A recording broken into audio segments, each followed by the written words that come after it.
دور سے جب دیکھا کہا اس کی ہیبت سے کانپتے تھے ہم، یہ تو کوئی حبشی لگتا ہے، رنگ کالا ہے، ہونٹ موٹے ہیں، اس سے تو زیادہ حسین اس کا غلام ہے جو آگے آگے چل رہا ہے۔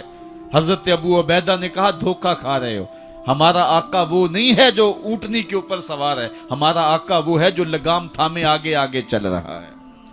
حضرت عمر رضی اللہ تعالیٰ عنہ کو آگے بڑھ کے جابیہ کے مقام پہ حضرت ابو عبیدہ بن جراح نے استقبال کیا، تو حضرت عمر آگے بڑھے اور انہوں نے آگے بڑھ کر کے حضرت ابو عبیدہ کے دونوں کندھوں پہ ہاتھ رکھا، اور سنو حضرت عمر نے کیا کہا لا الہ الا اللہ انا کنا اذل قوم فاعزنا اللہ بالاسلام، کہا کہ لا الہ الا اللہ، اے ابو عبیدہ بن جراح، ہم ایک ذلیل قوم تھے اور اللہ نے ہمیں اسلام کی وجہ سے عزت عطا کی ہے۔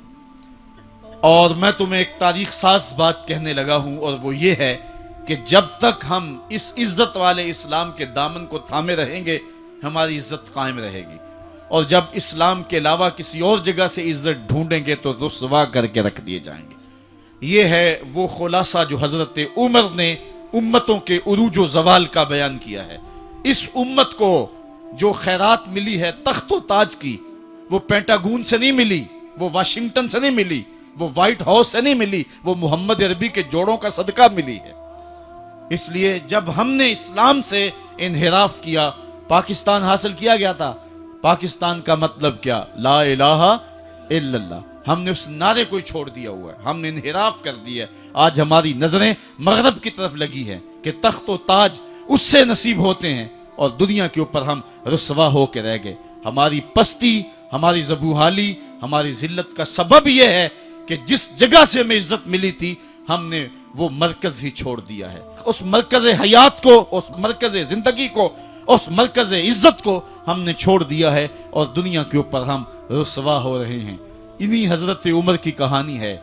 وادی تہامہ سے گزر رہے تھے کہ بچوں کی طرح بلک بلک کے رونے لگے۔ کہا عمر جوان آدمی ہو اور بچوں کی طرح بلک کے رو رہے ہو؟ کہا تم نہیں جانتے، مجھے بچپن کی کہانی یاد آ گئی۔ کہا کیا کہانی ہے؟ کہا یہی عرض تہامہ تھی، میرے باپ خطاب نے مجھے 5 اونٹ دیے تھے، کہا انہیں لائن میں کھڑا کرو سیدھا۔ میں آگے والا سیدھا کرتا تھا، پیچھے والا ٹیڑھا ہو جاتا، پیچھے والا سیدھا کرتا، آگے والا ٹیڑھا ہو جاتا۔ میرے باپ خطاب نے مجھے بڑا مارا۔ کہا ایک عرب کے بیٹے ہو کہ تم سے 5 اونٹ لائن میں کھڑے نہیں ہوتے؟ کہا ایک زمانہ عمر پہ وہ تھا کہ اس سے 5 اونٹ لائن میں کھڑے نہیں ہوتے تھے، اور آج شرق سے لے کر غرب تک 23 لاکھ مربع میل کی حکمرانی اور انسان بھی لائن میں کھڑے ہیں۔ یہ محمد عربی کے جوڑوں کا صدقہ نہیں ہے تو اور کیا ہے؟ عمر سے تو 5 اونٹ لائن میں کھڑے نہیں ہوتے تھے۔ تو یہ عزتیں، یہ تخت و تاج، یہ حکومتیں ہمیں حضور کی دہلیز سے ملی ہیں۔ جب ہم نے اس دہلیز کو چھوڑ دیا تو دنیا کے اوپر رسوا ہو گئے اور ذلیل کر کے رکھ دیے گئے۔ آفاق کے ہر گوشے میں قرآن سنا کر دم لینا، اب رکنا نہیں، اب تھمنا نہیں، فردوس میں جا کر دم لینا، آفاق کے ہر گوشے میں قرآن سنا کر دم لینا، اب رکنا نہیں، اب تھمنا نہیں۔